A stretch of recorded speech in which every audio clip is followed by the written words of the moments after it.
You've felt it before, that inexplicable tug at your ribs when their name flashes through your mind, the way your skin prickles with static electricity when you walk into a room they just left. Maybe you've even caught yourself humming their song, only to find out they were playing it on repeat that same afternoon. Coincidence? The rational mind scoffs, but something deeper in you knows. This isn't just nostalgia or wishful thinking. It's the quiet hum of recognition, the soul's way of whispering, pay attention. Twin flame connections don't follow the rules of ordinary relationships. They operate on a frequency most people never tune into, where emotions transmit like radio waves and memories flicker between you like shared dreams. Science might call it quantum entanglement. Poets call it fate. You just call it that feeling. The one you can't explain but can't ignore either. Let's be real. If you tried to explain this to your therapist, they'd raise an eyebrow. If you mentioned it to your friends over brunch, they'd nod politely while secretly Googling signs of delusional thinking. But here's the kicker, you're not crazy. You're just fluent in a language the modern world has tried to forget. Cultures across time have spoken of soul bonds that defy distance, of lovers who communicate through symbols and sensations. The ancient Greeks wrote of split-apart souls yearning to reunite. Indigenous traditions speak of dreamwalking between realms. Even cutting-edge physics hints at invisible threads tying particles and perhaps people across space. So why does it still feel so unnerving when your reality glitches? When you wake up at 3 a.m. with their laughter echoing in your skull, or when a stranger's perfume stops you dead in your tracks because it smells exactly like their skin, because you're standing at the edge of a mystery logic can't map. And that's okay. Some truths aren't meant to be dissected, just felt.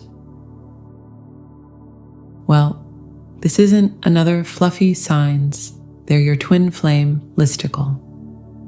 We're diving into the marrow of the experience, the visceral, the uncanny, the moments that make you question whether you're losing your mind or finally waking up. We'll explore why your body reacts like a tuning fork when they're near or far, how dreams become secret meeting grounds, and why the universe keeps nudging you with numbers, songs, and déjà vu. You're here because part of you already knows. Maybe you're looking for validation, or maybe you're just tired of pretending these synchronicities don't rattle you. Either way, take a breath. Whatever's pulling you toward this truth, whether you call it intuition, destiny, or plain old curiosity, isn't an accident. It's the first step toward a conversation that's been waiting for you all along. South ready to listen?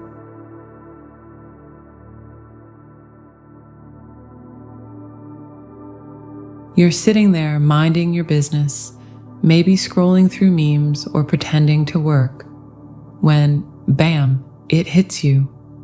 A surge of emotion so intense it feels like a rogue wave crashing over your carefully constructed emotional seawall.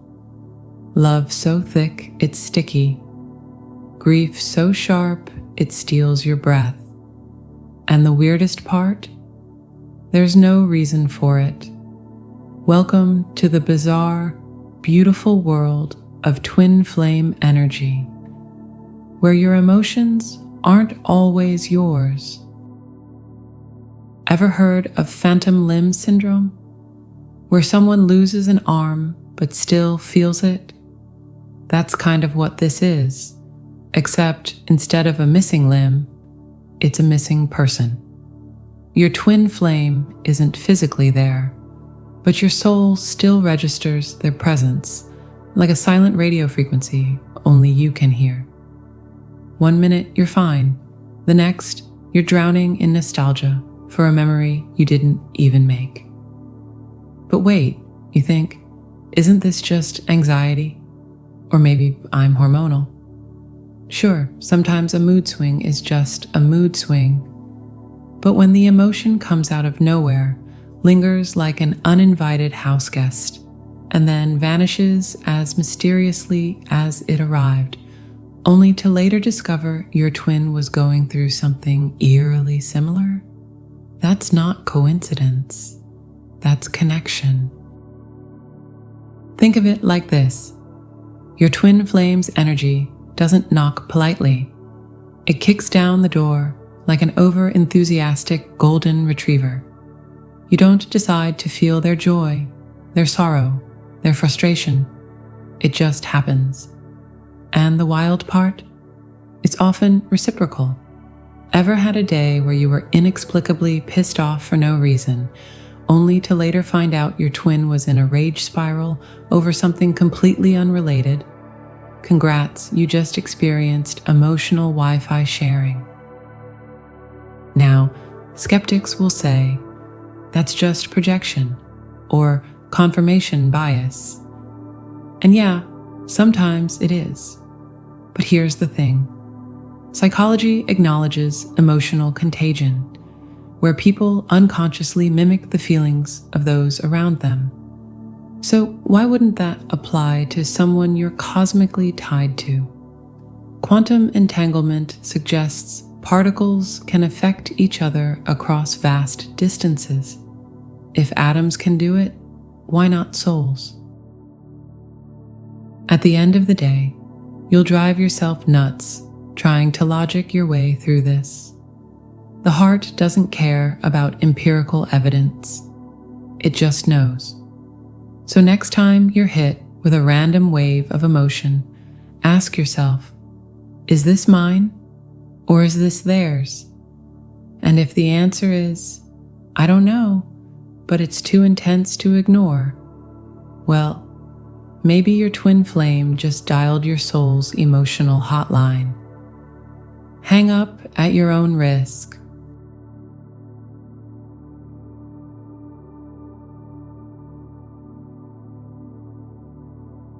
You're going about your day, maybe washing dishes, stuck in traffic, or pretending to listen in a meeting, when suddenly your skin starts buzzing. Not like a phone on vibrate, but like someone just plugged your nervous system into a cosmic outlet. A warmth floods your chest out of nowhere, or your fingertips tingle like they've been brushed by invisible static. And the kicker? There's no logical explanation. No fever, no caffeine overdose, no rogue acupuncture needle left in your back from last Tuesday's questionable spa visit. Congratulations. Your body might just be picking up your twin flame's energy, like a Wi-Fi signal your cells are weirdly fluent in. Let's get one thing straight. Your body is way smarter than you give it credit for. It remembers traumas you've mentally buried, reacts to threats before your brain catches up, and, apparently, has a direct line to someone you're spiritually entangled with.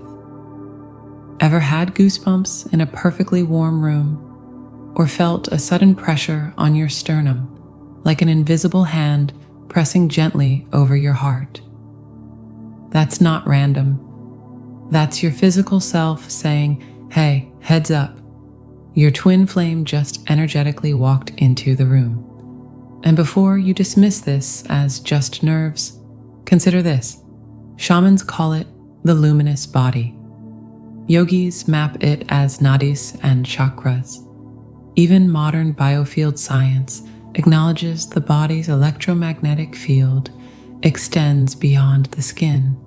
So why wouldn't it react to someone whose energy is essentially your soul's mirror.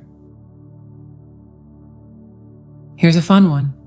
Ever been mid-sentence when your heart suddenly does a somersault? Not the, I just saw my crush flutter, but the wait, did I just telepathically swallow a butterfly? Kind.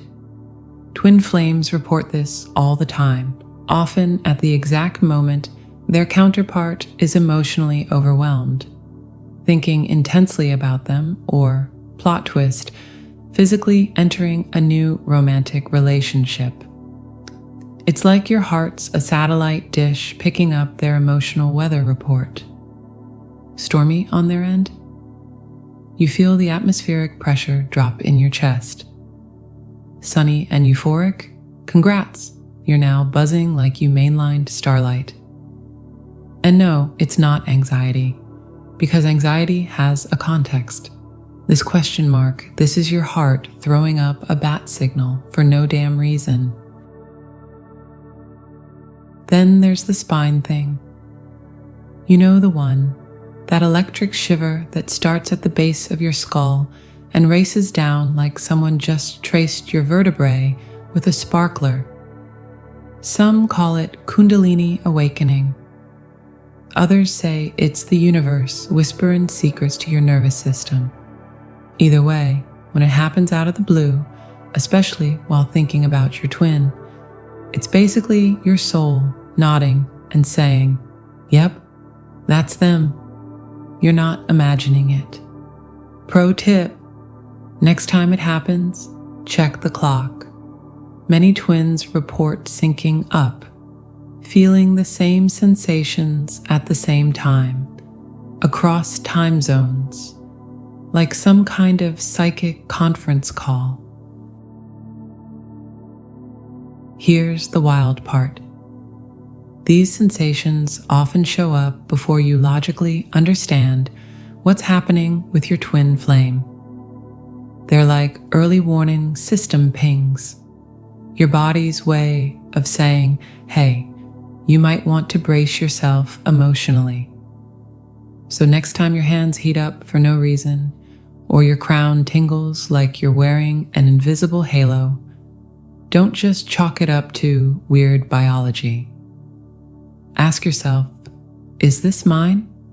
Or is someone else's energy throwing a rave in my nervous system? It's probably the rave. And hey, at least you're on the guest list.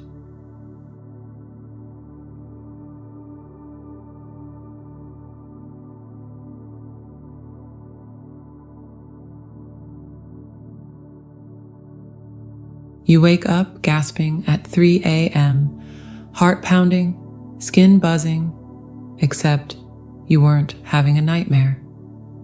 You were somewhere else. Maybe you were arguing with them on a beach that doesn't exist. Maybe you were laughing in a language you don't speak.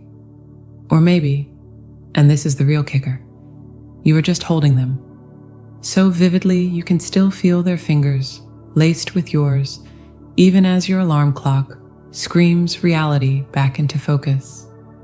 Welcome to Twin Flame Dreamwalking, where your sleeping mind becomes a VIP lounge for cosmic reunions. Most dreams dissolve by breakfast, right? Not these. Twin flame dreams cling like cheap perfume. You'll catch whiffs of them for days. The colors are too bright, the emotions too raw, the details too specific. Since when do you dream about their childhood pet hamster named Steve? These aren't just random neuron fireworks, they're visits. Your higher selves meeting off the books while your bodies are busy snoring. And here's the weird part. Sometimes you both remember. Ever casually mention a dream detail, only to watch their face go pale? How did you know about the lighthouse? Cue the existential chills. Let's get controversial. Astral projection isn't just woo-woo nonsense. The CIA literally ran a 20-year psychic spy program. Stargate Project, Google it. Indigenous cultures have practiced soul travel for millennia. Even modern neuroscience confirms your brain in REM sleep is wildly active. So who's to say some of that activity isn't elsewhere? When twins dream share, it's like two people video calling from different time zones. Except the call happens in a dimension where time is a suggestion and physics is drunk. You might wake up with their scent on your skin, or a phrase they whispered echoing in your skull. Try explaining that to your therapist. These aren't just random movie night brain flicks, they're negotiations. Unresolved fights play out safely. Silent apologies get delivered. Future possibilities get beta tested. Ever had a dream so cathartic you woke up lighter, like an emotional splinter got removed? That's your soul's doing shadow work in the astral break room. And sometimes, plot twist, the dreams aren't even about you two. You might dream of their ex, their job crisis, their weirdly detailed dental drama. Congrats, you're now energetically downloading their life updates like a psychic podcast. You'll drive yourself nuts dissecting these dreams with Freudian analysis or melatonin overdose theories. Here's the truth. Some connections operate on a frequency your waking mind can't parse. So next time you wake up breathless from a dream that felt too real, don't just roll over. Write it down. Text them about it, yes, even if you're in no contact. Notice if reality mirrors it days later. Because the craziest part? These dreams aren't just dreams. They're proof your bond doesn't give a damn about physical distance or waking hours. Your souls are quite literally dating offline. Now go check your pillow. Pretty sure it's still warm from wherever you both just were.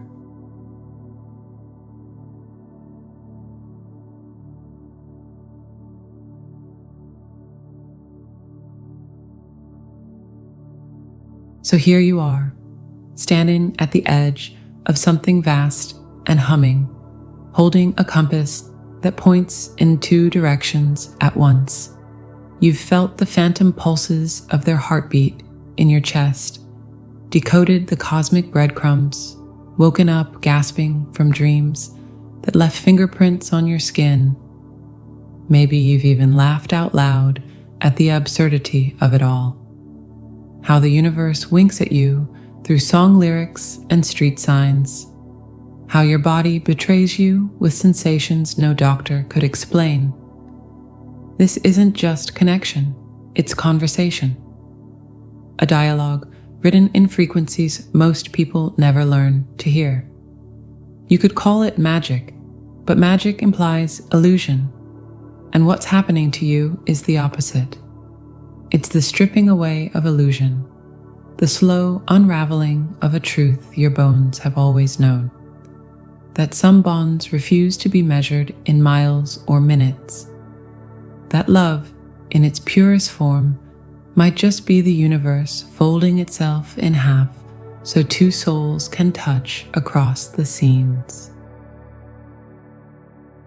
You'll want to dismiss this, to chalk it up to coincidence, loneliness, and overactive imagination. Anything safer than the terrifying, exhilarating possibility that you're part of something ancient and algorithmic, a love story written into the architecture of space-time itself. But here's the thing, the more you resist, the louder the signs become. The universe isn't subtle with twin flames. It's the friend who elbows you hard in the ribs when your crush walks by. So take the hint, start trusting the whispers, the goosebumps that rise when their name flashes through your mind, the dreams that linger like smoke, the way your phone lights up with their text right as you're biting your tongue to avoid reaching out. These aren't accidents. They're invitations to lean into the mystery, to stop demanding roadmaps when you've been given wings. At the end of all your questioning, there's only one thing left to ask. What if you're right? What if every uncanny moment, every déjà vu, every time you've sworn you felt their hands on your shoulders when no one was there, what if it's all exactly what it feels like? Not a glitch in reality, but a glimpse behind the curtain. This journey doesn't end with answers. It begins with them. So keep noticing. Keep laughing when the universe trolls you with another 1111. Keep waking up from those dreams with your heart in your throat.